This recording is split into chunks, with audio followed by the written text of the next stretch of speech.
संदेशा लायो महाराज। पातालपुरी से बाणासुर का आगमन हो रहा है। धन्य मेरा जीवन जो ऐसे ऐसे वीरों का मेरे यहां पदार्पण हो रहा। जनक जी बाणासुर के पार पहुंचे ही बाणेश्वर ये आपको सीरत प्रणाम कर रहा है कि पातालपुरी के नपत बाण और मेरा सौभाग्य महातम है और तुम जैसे वीरों का नाम इस रंगभूमि में निश्चित है। इस रंगभूमि में निश्चित है। अपने आसन पर आश्रित हो और निज पाहो शक्ति दिखा डालो और सीता का जो स्वयंवर है तुम भी शक्ति आजमा डालो। तुम भी शक्ति आजमा डालो और माना ही भक्ति की शक्त प्रबल प्रयुक्त तुम्हारी न्यारी है। प्रयुक्त तुम्हारी न्यारी है और ना जाने सुमगशाला में माला का कौन अधिकारी है। माला का कौन अधिकारी है और पातालपुरी के नपत बाण मेरा सौभाग्य महातम है और तुम जैसे वीरों का नाम इस रंगभूमि में निश्चित है। धन्य मेरा जीवन जो तुम जैसे वीरों का मेरे यहां पदार्पण हुआ। हे बाणेश्वर तुम्हारा एक काम होगा। जो भी मेरे यहां वीर राजा आ रहे कोई भी वीर मेरे यहां किसी प्रकार का विघ्न ना डालने पाए। बाणासुर को आसन दे दिया। अब जनक जी अपने आसन पर जैसे आए तो एक मंत्री फिर आया। महाराज के जीवन की जय जयकार हो। जनक के जीवन की जय जयकार हो। कहो अब क्या संदेशा लायो महाराज। अब की बार लंकापुरी से दशांग का आगमन हो रहा। धन्य मेरा जीवन जो ऐसे ऐसे वीरों का मेरे आगमन हो रहा। जनक जी ने जाकर के रावण के चरणों में प्रणाम किया। हे लंकेश्वर इस शीर ध्वज आपके चरणों में प्रणाम। ओह लंकेश्वर धन्य तुम और हर्षित किया विशेष और रंगभूमि में आपने दिया सुखद दृश्य। गुरुवार की श्री कृपा से अवसर मिला विशाल और श्रोता स्वयंवर कर रहा। ये सुशील दश भाल आज मेरी कन्या का स्वयंवर होगा। धनुष का खंडन होगा। रावण कहने लगा जनक अरे क्यों धनुष तुड़वाओगे? ले आइए सीता को मैं अपने विमान में बैठा करके ले जाऊंगा। लंकापुरी की रानी बना करके रखूंगा। नहीं नहीं ब्राह्मण देव किश्वता के न लाने का और कदापि नाम तनवे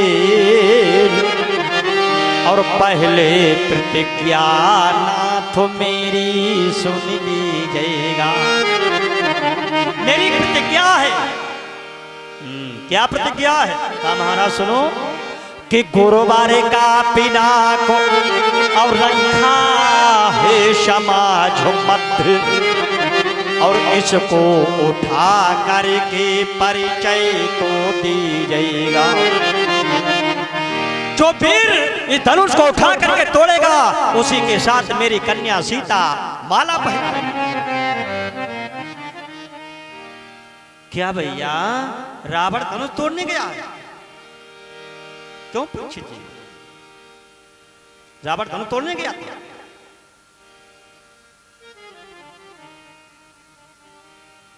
साफ चौपाई लिखी कि रावण बाण छुआ नहीं चापा। रावण ने धनुष को अपने हाथों से स्पर्श भी नहीं किया। फिर जब स्पर्श नहीं किया है तो रावण धनुष तोड़ने फिर वहां गया क्यों है? भाई अगर रावण धनुष तोड़ने नहीं गया, अब जनक ने तो पहले ढिढोरा पिटवा दिया है। जो वीर इस धनुष को उठा करके तोड़ेगा उसी के साथ सीता का स्वयंवर होगा। तो अगर धनुष तोड़ने नहीं गया तो क्यों गया? रावण ना तो धनुष तोड़ने गया और ना अकेला गया। धनुष भी तोड़ने नहीं गया, अब अकेला भी नहीं गया है। इसने विचार किया अगर वही धनुष होगा जिसमें एक बार हम अपनी शक्ति लगा चुके हैं और उस समय उठा नहीं तो आज टूटेगा कैसे? विचार किया अगर हमसे नहीं टूटेगा तो फिर हम किसी को तोड़ने भी नहीं देंगे, इसलिए अकेला भी नहीं गया है। रावण दो ग्रह साथ में लेकर गया था, राहु और केतु को। जब देखा धनुष तो वही है, विचार किया अगर ये हमसे उस समय नहीं उठा तो अब कैसे उठेगा? तो अगर हम तोड़ नहीं पाएंगे तो तोड़ने भी किसी को नहीं देंगे। राव केतु से कहा तुम्हें धनुष की डोरी पर एक तरफ बैठ जाओ, क्योंकि जब तक तुम्हें धनुष की डोरी पर रहोगे तब तक ये तो किसी से उठेगा नहीं, और उठेगा नहीं तो फिर टूटेगा कैसे? अगर हम नहीं तोड़ पाएंगे तो तोड़ने किसी को नहीं देंगे। राव केतु को बैठा करके रावण वापस चला गया। अब जनक ने कह दिया जो वीर इस धनुष को उठा करके तोड़ेगा उसी के साथ सीता का स्वयंवर होगा। तब राजा लोग आपस में दंड बैठक लगाने लगे। अब आपस में कह रहे भैया एक से ना टूटे तब दो दो लोग चलाओ, दो से ना टूटे तब चार चार लोग चलाओ, चार से ना टूटे 10 लोग चलाओ। धनुष को तोड़ना है और सीता को लेकर के चलना है। धनुष में राजा कितने लगे? भूप साहस 10 कहीं 12, भूप साहस 10, परीक्षित जी 10,000 राजा धनुष में लगे। प्रश्न बन गया क्या राजा नहीं थे, मच्छर थे? अरे भाई 10,000 राजाओं की 20,000 भुजाएं हो गई। विचार करो कितना बड़ा धनुष होगा जिसमें 20,000 भुजाएं लगी होंगी। कोई बात नहीं, समर्थन हम कर रहे हैं, मेरी बात मान लेना। त्रेता युग की बात है, धनुष बड़ा होगा। ये भी मान लिया 20,000 भुजाएं लग गई होगी। लेकिन दूसरा प्रश्न बन रहा, अगर कहीं 10,000 राजाओं से धनुष टूट जाता तो फिर सीता जी किनके गले माला पहनाती? भाई अगर कहीं 10,000 राजाओं से मिलकर के धनुष टूट जाता तो सीता जी किनके संग में जाती? रामायण में जहां पर शंका वहीं तो समाधान। बिन तोरे शिव धनुष पिसाला, अब ले लिया सिया राम उर्माला। भैया धनुष टूटे या ना टूटे, सीता जी राम गले माला डालेगी काहे? परीक्षित जी एक बात क्या बताओ, 7 दिन चिल्लाते हम रहे, अब पैसा कोई दूसरों ले जाए। भाई चौपाई का माने निकल रहा है कि बिन तोरे शिव धनुष पिसाला और मेलिया सिया राम उर्माला। धनुष टूटे या ना टूटे, सीता जी राम गले माला डाले काहे? मेहनत को ही करे, फल कोई ले जाए। है लला बन्नू। वैसे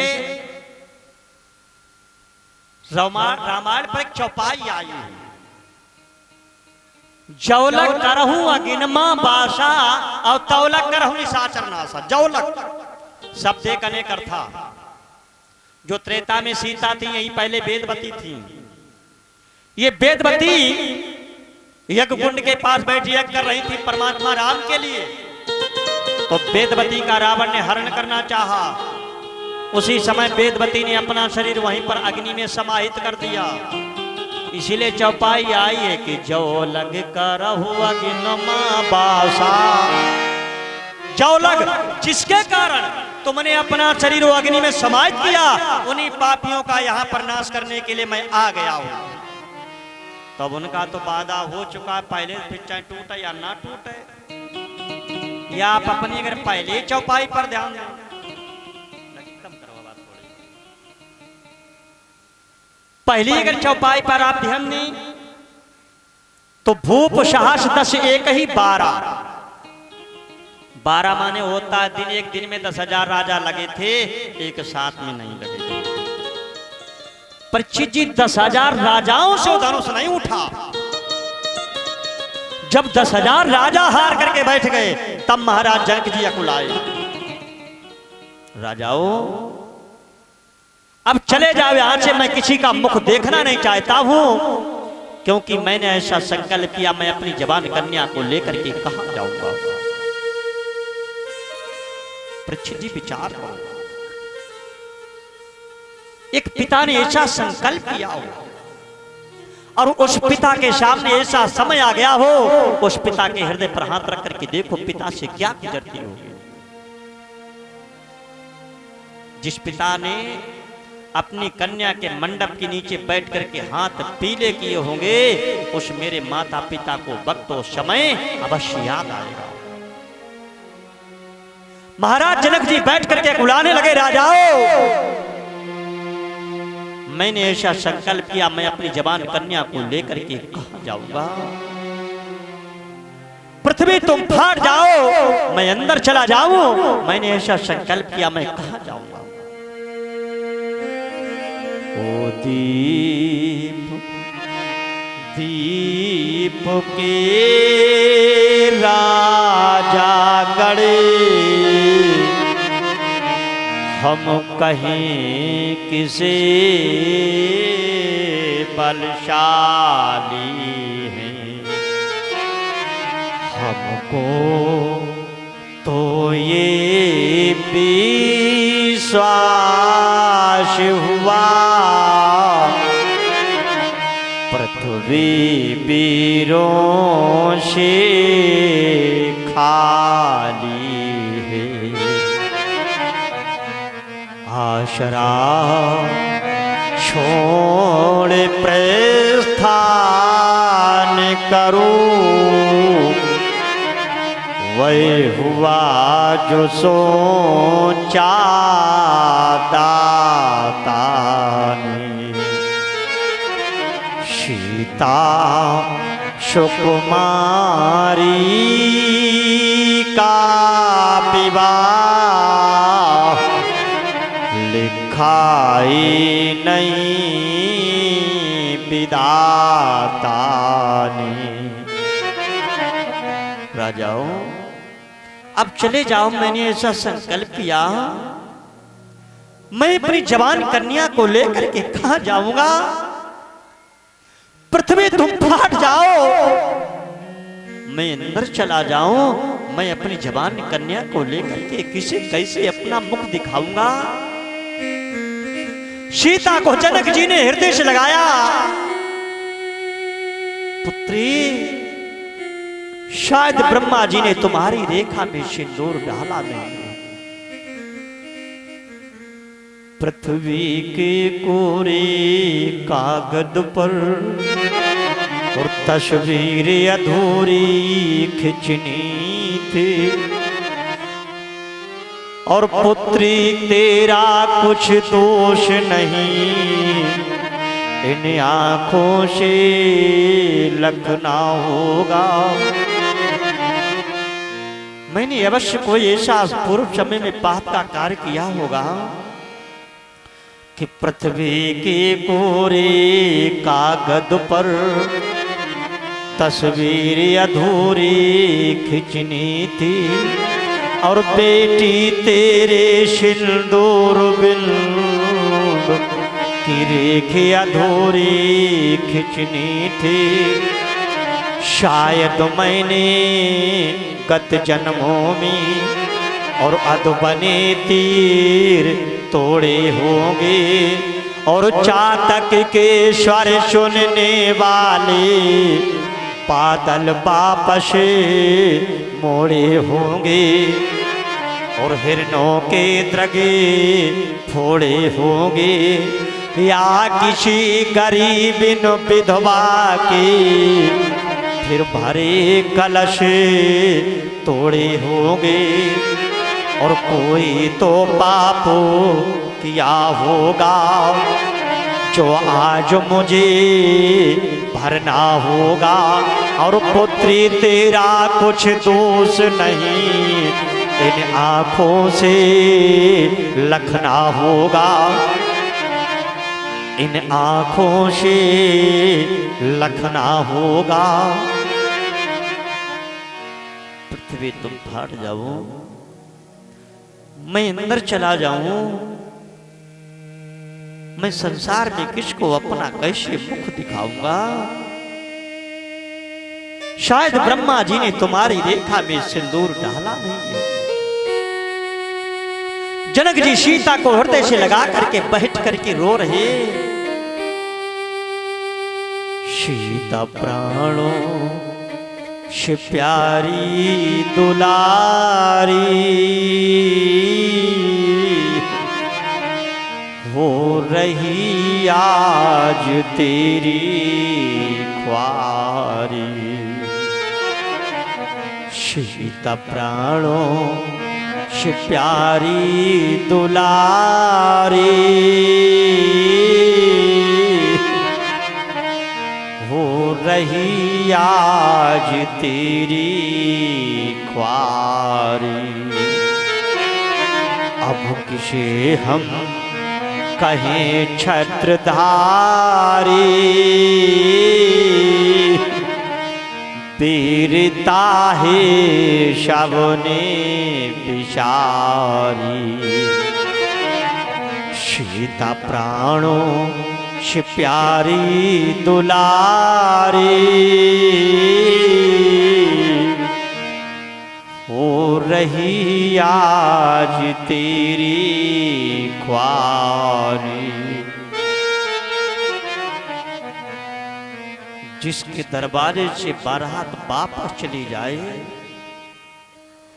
उस पिता के हृदय पर हाथ रख करके देखो पिता से क्या गुजरती होगी। महाराज जनक जी ने कन्या को अपने हृदय से लगाया। मुझे ऐसा लग रहा है ब्रह्मा जी ने तुम्हारी रेखा में सिंदूर डाला है कि भावना मेरी अधूरी रह गई।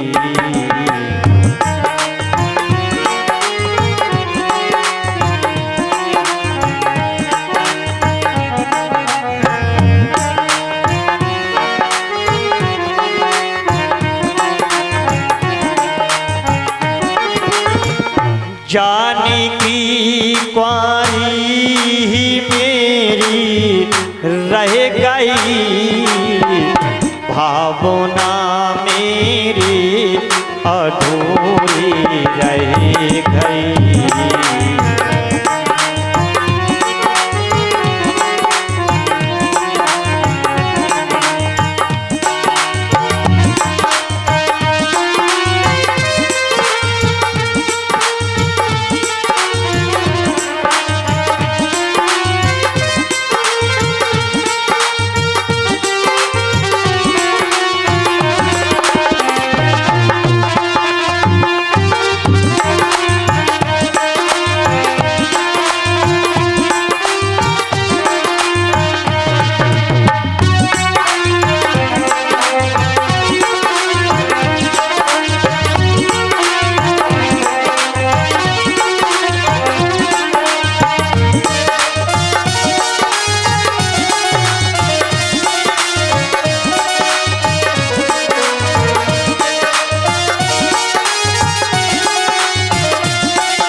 रोकर कहने लगे, ऐसे ऐसे वीर आए जिन्होंने धनुष हिला भी नहीं पाया। धनुवीरा बड़ी से भी दिल भर ना हिला,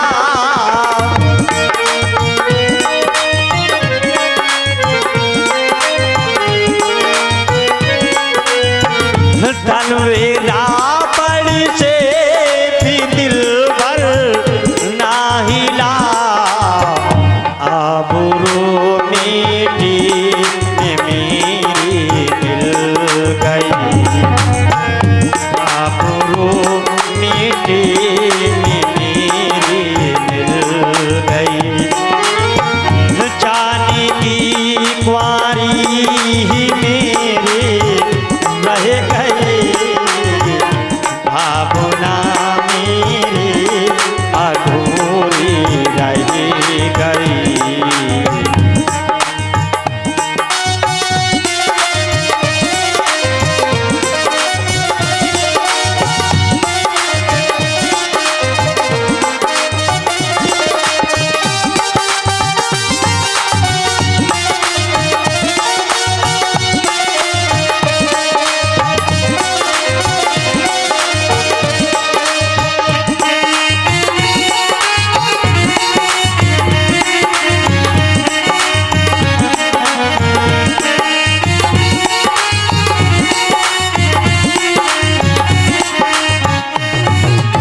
भैया क्या धनुष का खंडन एक दिन ही चला है?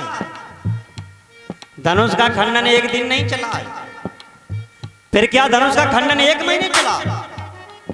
1 महीने भी नहीं चला। धनुष का खंडन चला है लगातार 11 महीना 29 दिन तक।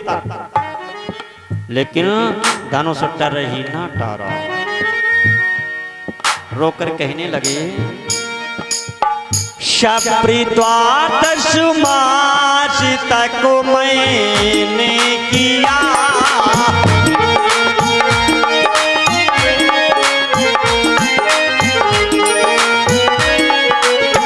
शप्रिद्वादश मास तक मैंने किया। अंत में तो खाए बीती ने किया। कल्पनाएं खाकों में सब मिल गई। कल्पनाएं खाकों में सब मिल गई। जानी की कुंवारी ही मेरे रह गई। भावना मेरी अधूरी रह गई।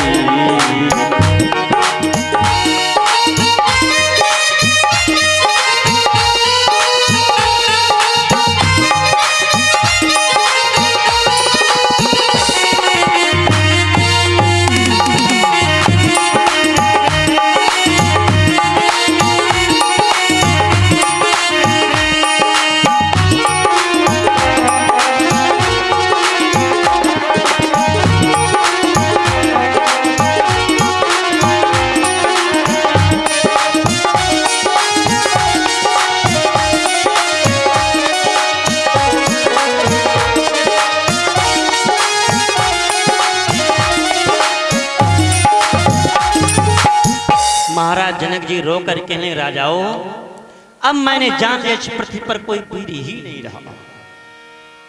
वीर विहीन मही मह जानी, तजव आस निज निज ग्रह जाओ। लिखा न विधि वैदेही विवाहु। मैंने जान लिया पृथ्वी पर कोई वीर ही नहीं रहा। जैसे का वीर विहीन मही मह जानी, माखे लखन कुटिल भई बहु मई। छत्री का छौना लखन उठकर खड़े हो गए। कहा भैया, अरे कमलाकांत।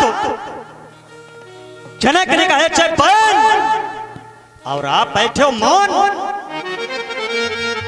मौन क्यों बैठे त्रिभुवन नाथ? बताते वीरों से बसदाने वीर, कर दिया वीरों का अपमान।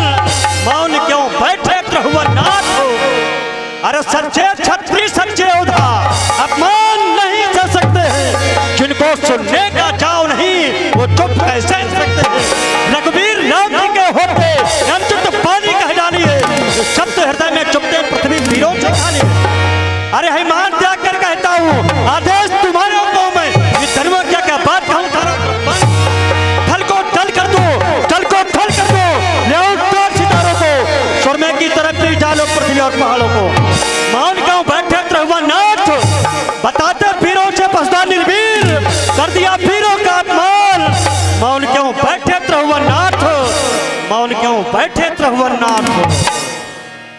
जिस समय लखनलाल को क्रोध आया तो भगवान राम उठ करके खड़े हो गए, कहा भैया लखन शांत हो जाओ। अरे ये जनक पिता के समान तुमने इन पर क्रोध किया, अच्छा नहीं किया भैया लखन, शांत हो जाओ भैया, कि शांत हो जाओ भैया, तजो क्रोध को और समय क्रोध में बोलना ही नहीं।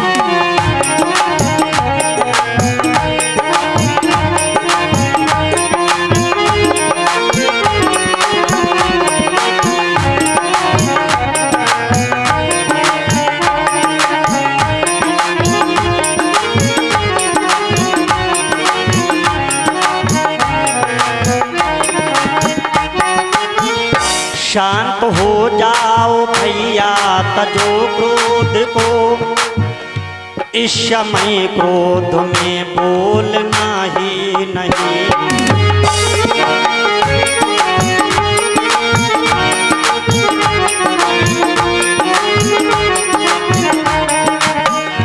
बैठ गुरजन पिता तुल्य मिथिलेश हैं, बैठे गुरजन पिता तुल्य मिथिलेश हैं, इनके सन